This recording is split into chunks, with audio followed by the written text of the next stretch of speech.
ಎಲ್ರಿಗೂ ನಮಸ್ಕಾರ. ಎಲ್ಲರಿಗೂ ಉಷಾಂತರಂಗ ಯೂಟ್ಯೂಬ್ ಚಾನಲ್ಗೆ ಸ್ವಾಗತ. ಯಾರ್ಯಾರೆಲ್ಲ ನನ್ನ ವೀಡಿಯೋಸ್ನ ನೋಡ್ತಾ ಇದ್ದೀರಾ, ಥ್ಯಾಂಕ್ ಯು ಸೋ ಮಚ್. ಯಾರೆಲ್ಲ ಸಬ್ಸ್ಕ್ರೈಬ್ ಮಾಡ್ಕೊಂಡು ನೋಡ್ತಾ ಇದ್ದೀರಾ, ಹೀಗೆ ಸಪೋರ್ಟ್ ಮಾಡಿ. ಯಾರೆಲ್ಲ ಇನ್ನೂ ಸಬ್ಸ್ಕ್ರೈಬ್ ಮಾಡಿಲ್ಲ, ಈ ಕೂಡಲೇ ಹೋಗಿ ಚಾನಲ್ನ ಸಬ್ಸ್ಕ್ರೈಬ್ ಮಾಡಿ. ಹಾಗೆ ಬೆಲ್ ಐಕನಲ್ಲಿ ಆಲ್ ಅಂತ ಸೆಲೆಕ್ಟ್ ಮಾಡೋದನ್ನ ಮರಿಬೇಡಿ. ಆವಾಗ ನಾನು ಯಾವುದೇ ಹೊಸ ವೀಡಿಯೋ ಅಪ್ಲೋಡ್ ಮಾಡಿದಾಗ ನಿಮಗೆ ನೋಟಿಫಿಕೇಶನ್ ಬಂದಿರುತ್ತೆ. ನಿಮ್ಮ ಫ್ರೀ ಟೈಮಲ್ಲಿ ನನ್ನ ಎಲ್ಲ ವೀಡಿಯೋಸ್ನು ನೋಡ್ಬೋದು. ಹಾಗೆ ನೀವು ನನ್ನ ಇನ್ಸ್ಟಾಗ್ರಾಮ್ ಅಕೌಂಟಲ್ಲೂ ಕೂಡ ಫಾಲೋ ಮಾಡ್ಬೋದು. ಲಿಂಕ್ ಕೆಳಗಡೆ ಡಿಸ್ಕ್ರಿಪ್ಷನ್ನಲ್ಲಿರುತ್ತೆ. ಬನ್ನಿ ಇವತ್ತಿನ ವಿಡಿಯೋನ ಶುರು ಮಾಡೋಣ.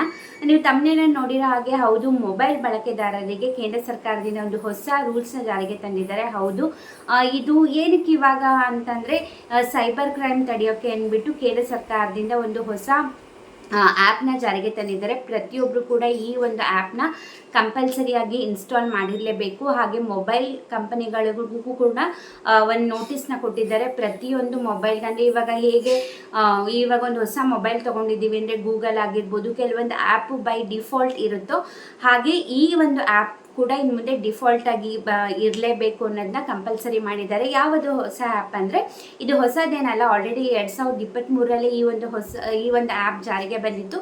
ಬಟ್ ಯಾರು ಯೂಸ್ ಮಾಡ್ತಾ ಇರಲಿಲ್ಲ. ಬಟ್ ಇವಾಗಿಂದ ಕಂಪಲ್ಸರಿ ಮಾಡಿದ್ದಾರೆ ಕೇಂದ್ರ ಸರ್ಕಾರದಿಂದ. ಸಂಚಾರ ಸಾಥಿ ಆ್ಯಪ್ ಅಂತ ನಾನು ಆಗಲೇ ಹೇಳ್ದಂಗೆ ಇದು ಹೊಸ ಆ್ಯಪ್ ಅಲ್ಲ. ಆಗಲೇ ಒಂದು 2-3 ಇಯರ್ಸ್ ಮುಂಚೆನೇ ಈ ಒಂದು ಆ್ಯಪ್ ಜಾರಿಗೆ ಬಂದಿತ್ತು. ಬಟ್ ಯಾರೂ ಯೂಸ್ ಮಾಡ್ತಿರ್ಲಿಲ್ಲ.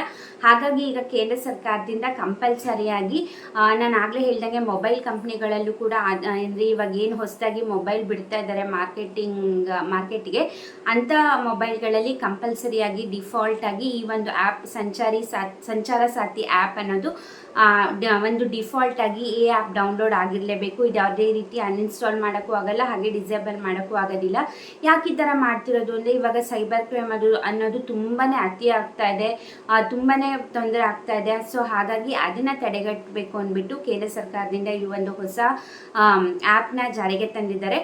ಭಾರತದಲ್ಲಿ ತಯಾರಾಗುವ ಮೊಬೈಲು ಡಿಫಾಲ್ಟ್ ಆಗಿ ಇರಬೇಕು, ಹಾಗೆ ಬೇರೆ ಕಡೆಯಿಂದ ಬರೋದ್ರಲ್ಲೂ ಕೂಡ ಆ ಒಂದು ಆ್ಯಪ್ ಇನ್ಸ್ಟಾಲ್ ಆಗಿರಲೇಬೇಕು ಅನ್ನೋದನ್ನ ಕಂಪಲ್ಸರಿಯಾಗಿ ಕೇಂದ್ರ ಸರ್ಕಾರ ಇದನ್ನ ಜಾರಿಗೆ ತಂದಿದ್ದಾರೆ. ಮೊಬೈಲ್ ಕಂಪನಿಗಳಿಗೂ ಕೂಡ ಕಡ್ಡಾಯವಾಗಿ 120 ದಿನದೊಳಗೆ ಈ ಒಂದು ನಿಯಮನ ಕಡ್ಡಾಯವಾಗಿ ಪಾಲಿಸಲೇಬೇಕು ಅಂತ ಇವಾಗ ಡಿಫಾಲ್ಟ್ ಆ್ಯಪ್ ಮಾಡಬೇಕು ಅಂತ ಹೇಳ್ತಿದ್ದಾರೆ. ಸಂಚಾರ ಸಾಥಿ ಆ್ಯಪ್ ಅದು ಇನ್ನು 120 ಡೇಸಲ್ಲಿ ಎಲ್ಲರ ಮೊಬೈಲಲ್ಲೂ ಕೂಡ, ಅಂದರೆ ಇವಾಗ ನಾವು ಮೊಬೈಲ್ ಅಪ್ಡೇಟ್ ಮಾಡಿದ್ದೀವಿ ಅಂತಂದರೆ ಆ ಒಂದು ಆ್ಯಪ್ ವಿತ್ ಡಿಫಾಲ್ಟ್ ಎಲ್ಲ ಮೊಬೈಲಲ್ಲೂ ಕೂಡ ಆ ಆ್ಯಪ್ ಜಾರಿಗೆ ಅಂದರೆ ಇನ್ಸ್ಟಾಲ್ ಆಗಿರಬೇಕು. ಇದನ್ನು 120 ದಿನಗಳ ಒಳಗೆ ಇದನ್ನು ನೀವು ಪಾಲಿಸಲೇಬೇಕು, ಇಲ್ಲಾಂದರೆ ಕಂಪನಿ ವಿರುದ್ಧ ಕಠಿಣ ಕ್ರಮನ ಕೈಗೊಳ್ತೀವಿ ಅಂದ್ಬಿಟ್ಟು ಕೇಂದ್ರ ಸರ್ಕಾರ ಎಲ್ಲರಿಗೂ ಕೂಡ ಎಲ್ಲ ಮೊಬೈಲ್ ಕಂಪನಿಗಳಲ್ಲೂ ಕೂಡ ಆದೇಶ ಕೊಟ್ಟಿದ್ದಾರೆ. ಭಾರತದಲ್ಲಿ ತಯಾರಾಗೋದು ಒಂದೇ ಅಲ್ಲ, ಅಕಸ್ಮಾತ್ ಬೇರೆ ಕಂಟ್ರಿಯಿಂದ ಬರುವಂತಹ ಮೊಬೈಲ್ ಆಗಿರ್ಬೋದು, ಅದರಲ್ಲೂ ಕೂಡ ಕಂಪಲ್ಸರಿಯಾಗಿ ಇರಲೇಬೇಕು ಅಂತ ಹೇಳಿದ್ದಾರೆ. ಖಂಡಿತ ಇದು ಒಂದು ಕಡೆ ಅನುಕೂಲ ಆದರೆ ಇನ್ನೊಂದು ಕಡೆ ನಮ್ಮ ಪ್ರೈವಸಿ ಕೂಡ ಹಾಳಾಗುತ್ತೆ ಅನ್ಬೋದು. ಯಾಕಂದರೆ ಈ ಒಂದು ಆ್ಯಪ್ ಇನ್ಸ್ಟಾಲ್ ಆಗೋದ್ರಿಂದ ಅಕಸ್ಮಾತ್ ನಮ್ದೇನಾದ್ರು ಸೈಬರ್ ವಂಚನೆ ಆಗ್ದಂಗೆ ಅಥವಾ ಅಕಸ್ಮಾತ್ ನಮ್ಮ ಮೊಬೈಲ್ ಏನಾದ್ರು ಕಳೆದೋಯ್ತು ಅಂತಂದರೆ ನಮಗೆ ಈಸಿಯಾಗಿ ಟ್ರ್ಯಾಕ್ ಆಗೋಕ್ಕೆ ಸಾಧ್ಯ ಆಗುತ್ತೆ. ಅಕಸ್ಮಾತ್ ನಮ್ಮ ಮೊಬೈಲ್ ಬೇರೆ ಯಾರು ಯೂಸ್ ಮಾಡ್ತಿದ್ದಾರೆ ಅಥವಾ ನಮ್ಮ ಸಿಮ್ ಅಕಸ್ಮಾತ್ ಏನಾರ ಕಳೆದೋಯ್ತು ಅಂದರೆ ಬೇರೆ ಡೂಪ್ಲಿಕೇಟ್ ಸಿಮ್ ತೊಗೊಂಡು ಯೂಸ್ ಮಾಡ್ತಾ ಇದ್ದಾರೆ, ಪ್ರತಿಯೊಂದು ಇನ್ಫಾರ್ಮೇಷನ್ನು ಕೂಡ ಗೊತ್ತಾಗುತ್ತೆ. ಹಾಗೆ ಅದೊಂದು ಸೈಡ್ ಆದರೆ ಇನ್ನೊಂದು ಸೈಡ್ ಏನಪ್ಪ ಅಂತಂದರೆ ನಮ್ಮದು ಪೂರ್ತಿ ಮೊಬೈಲ್ ಆ್ಯಕ್ಸಸ್ಸೇ ಅವರಿಗೆ ಗೊತ್ತಾಗೋದ್ರಿಂದ ನಮ್ಮದು ಪರ್ಸ್ನಲ್ ಇನ್ಫಾರ್ಮೇಷನ್ನು ಎಲ್ಲದೂ ಕೂಡ ಗೊತ್ತಾಗೋ ಸಾಧ್ಯತೆ ಇರುತ್ತೆ. ಸೊ ಇದ್ರ ಬಗ್ಗೆ ನಿಮ್ಮ ಅಭಿಪ್ರಾಯ ಏನು ಅಂತ ಕಮೆಂಟ್ ಮಾಡಿ.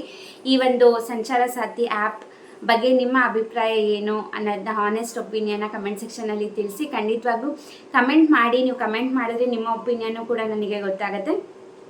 ಇದಾಗಿತ್ತು ಇವತ್ತಿನ ವಿಡಿಯೋ. ಇದೇ ಥರ ವೀಡಿಯೋಸ್ಗಾಗಿ ಚಾನಲ್ನ ಸಬ್ಸ್ಕ್ರೈಬ್ ಮಾಡಿ. ವಿಡಿಯೋ ಇಷ್ಟ ಆದರೆ ಲೈಕ್ ಮಾಡಿ, ಶೇರ್ ಮಾಡಿ. ಹಾಗೆ ನೀವು ನನ್ನ ಇನ್ಸ್ಟಾಗ್ರಾಮ್ ಅಕೌಂಟಲ್ಲೂ ಕೂಡ ಫಾಲೋ ಮಾಡ್ಬೋದು. ಲಿಂಕ್ ಕೆಳಗಡೆ ಡಿಸ್ಕ್ರಿಪ್ಷನ್ನಲ್ಲಿರುತ್ತೆ. ಇಷ್ಟೊತ್ತು ವಿಡಿಯೋ ನೋಡಿದ್ದಕ್ಕೆ ಥ್ಯಾಂಕ್ ಯು ಸೋ ಮಚ್.